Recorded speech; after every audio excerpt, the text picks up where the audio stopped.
दोस्तों आज की इस वीडियो में हम लोग इस प्रकार के सवालों को हल करना सीखेंगे और ये बात मैं पूरे दावे के साथ कह सकता हूँ।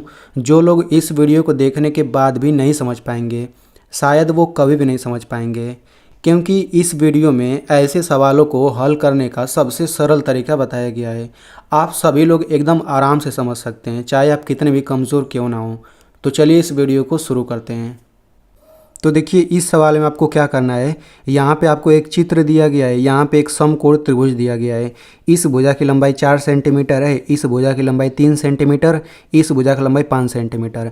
आपको इसी त्रिभुज से sine A, tan A, cosec A, sine C, tan C का मान ज्ञात करना है। ठीक है, तो भाई इन सब का मान निकालने के लिए सबसे पहले इनका आपको सूत्र पता होना चाहिए।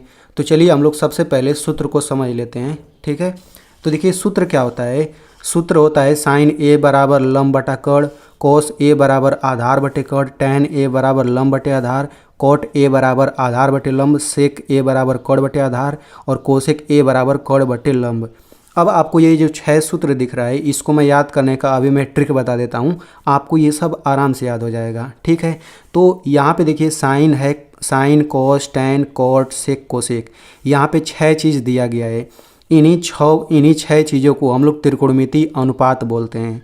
ठीक है, आप लोग इसको इसी क्रम में याद रख लीजिए। Sine cos tan cot sec cosec, sine cos tan cot sec cosec, इसी क्रम में आप लोग याद रख लीजिए, आपको पूरे चैप्टर में फ़ायदा होगा। तो चलिए सबसे पहले हम लोग इन सूत्रों को याद करने का तरीका जान लेते हैं, ट्रिक जान लेते हैं, उसके बाद हम लोग इन सवालों को लगाएंगे। तो देखिए इन सभी सूत्रों को याद करने का ट्रिक ये होता है लाल बटे कक्का। ठीक है, आप लोग इसको याद कर लीजिए। इसमें एल का मतलब होता है लंब, ए का मतलब होता है आधार और के का मतलब होता है कड़। तो आपको ये पता चल गया एल का मतलब लंब, ये तीनों चीज़। तो आप लाल बटे कक्का लिखिए, फिर आप इसी में sine cos tan cot sec cosec बिल्कुल इसी तरह लिख लीजिए। देखिए मैं बिल्कुल क्रम से लिखा हूँ, यहाँ पे यू बना रहा हूँ, sine cos tan cot sec cos इसी क्रम में। अब देखिए सूत्र आपका ऑटोमेटिक बनता जाएगा। साइन का सूत्र हो जाएगा लंब बटा कड़, तो आप यहाँ पे देख सकते हैं कि साइन का सूत्र लंब बटे कड़ है ही। कोस का सूत्र हो जाएगा आधार बटे कड़, तो यहाँ पे देखिए कोस का सूत्र है आधार बटे कड़। टैन का सूत्र हो जाएगा लंब बटे आधार, फिर कोट का सूत्र क्या हो जाएगा आधार बटे कड़। अब नीचे आ गए तो नीचे से चलना पड़ेगा।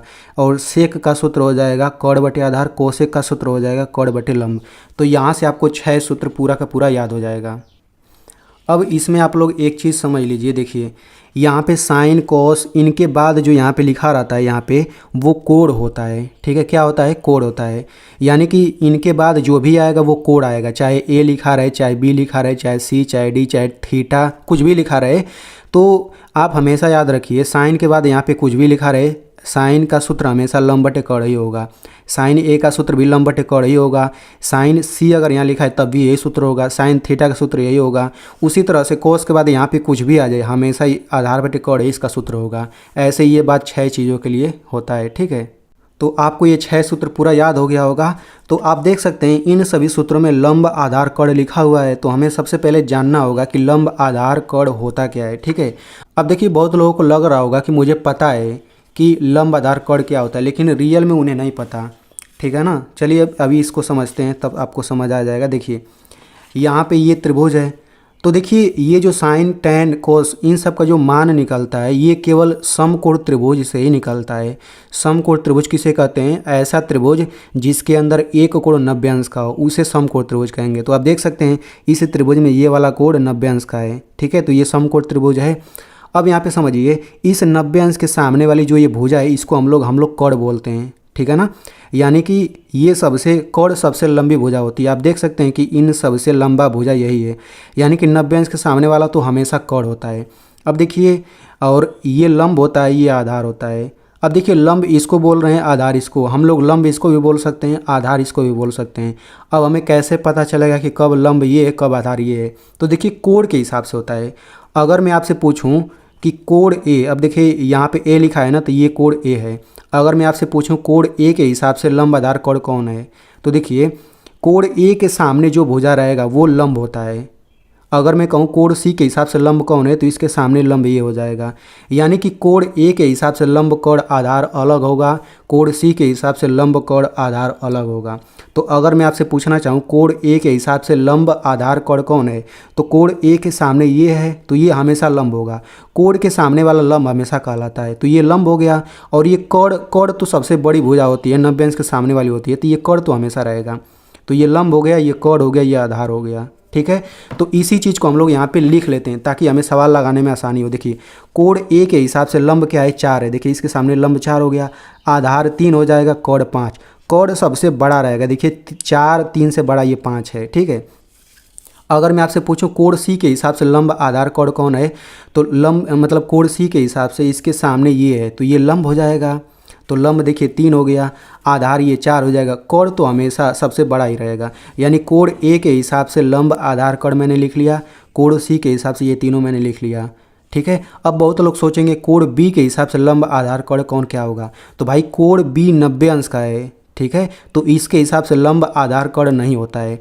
यानी जब भी आपसे ये सवाल इस तरह का सवाल पूछेगा तो यहाँ पे जो बाद में लिखा रहेगा ना, वो या तो यहाँ वाला ये वाला कोण लिखा रहेगा या तो ये वाला, ये 90 अंश वाला नहीं पूछा जाता, केवल यहाँ वाला पूछा जाता है। ठीक है, अब देखिए इतना समझ गए तो अब आपको सवाल लगाने में काफ़ी आसानी होगा। ठीक है, तो देखिए हम लोग इस सवाल को लगाते हैं। इसमें पूछा है साइन ए, तो भाई साइन ए बराबर लंब बटे कोण इसका सूत्र होता है। अब यहाँ पे कोण ए है ना, तो कोण ए के हिसाब से लंब कोण रख दीजिए, आपका आंसर आ जाएगा।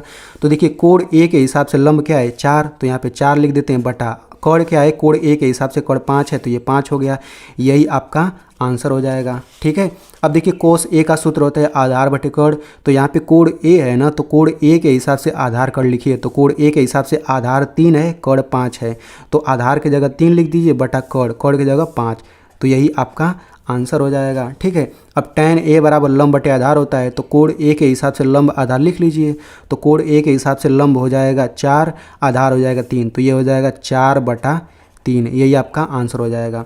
बिल्कुल इसी तरह से आप इन सब का भी मान निकाल सकते हैं। अब इन सभी सूत्र में केवल लंब आधार कोण ही तो आता है। चलिए हम लोग इसको लगा भी लेते हैं। कोसेक ए का सूत्र होता है कोण बटा लंब। ठीक है, तो इसके हिसाब से कोण क्या है 5, तो कोण की जगह ये 5 लिख लेते हैं, बटे लंब क्या है 4, तो यही आपका आंसर हो जाएगा। ठीक है, अब बिल्कुल इसी तरह से चलिए हम लोग इन सभी का मान निकाल लेते हैं। कोण सी के लिए इन सब का मान निकाल लेते हैं। तो साइन सी, अब देखिए यहाँ पे साइन के बाद ए रहेगा तभी लंब बटे कोण ही सूत्र होगा, यहाँ सी रहेगा तभी वही सूत्र होगा, मैंने आपको शुरू में बता दिया था। ठीक है, तो यहाँ पे साइन सी का सूत्र मतलब साइन सी का मान निकालना है, तो सूत्र लिखेंगे लंब बटा कोण। अब यहाँ कोण सी के हिसाब से लंब कोण रखिए यहाँ पे, तो कोण सी के हिसाब से देखिए लंब आपका 3 है, कोण आपका 5 है, तो लंब हो जाएगा 3 बटे कोण हो जाएगा 5, यही आपका आंसर हो जाएगा।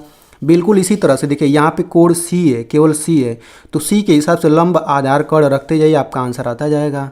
तो बिल्कुल इसी तरह से देखिए tan सी का भी मान निकाल सकते हैं, तो लंब बटे आधार इसका सूत्र होता है।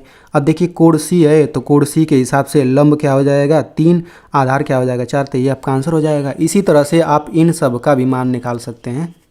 वैसे देखिए इस सवाल में केवल आपसे इतना ही केवल पूछा था, लेकिन मैंने पूरा कोण ए के लिए 6 त्रिकोणमितीय अनुपात निकाल के सिखा दिया, कोण सी के लिए 6 यानी कि पूरा 12 त्रिकोणमितीय अनुपात मैंने आपको सिखा दिया।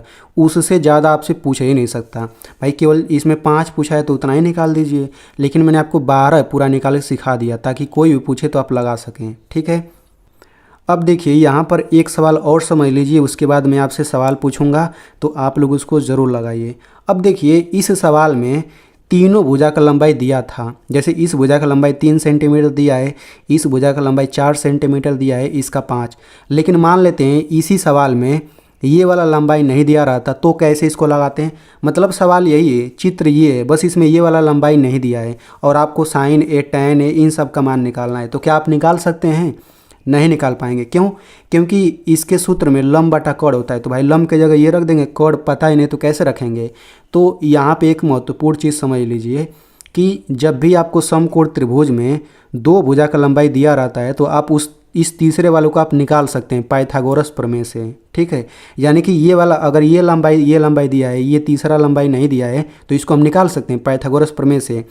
अगर ये दोनों लंबाई दिया है, ये वाला लंबाई नहीं दिया है, तब भी हम इसको निकाल सकते हैं। ठीक है, तो यानी कि अगर ये सवाल आपको लगाना रहेगा तो सबसे पहले आप इस तीसरे भुजा की लंबाई निकालेंगे, उसके बाद इनको लगाने का तरीका बिल्कुल वही होगा, ठीक है ना।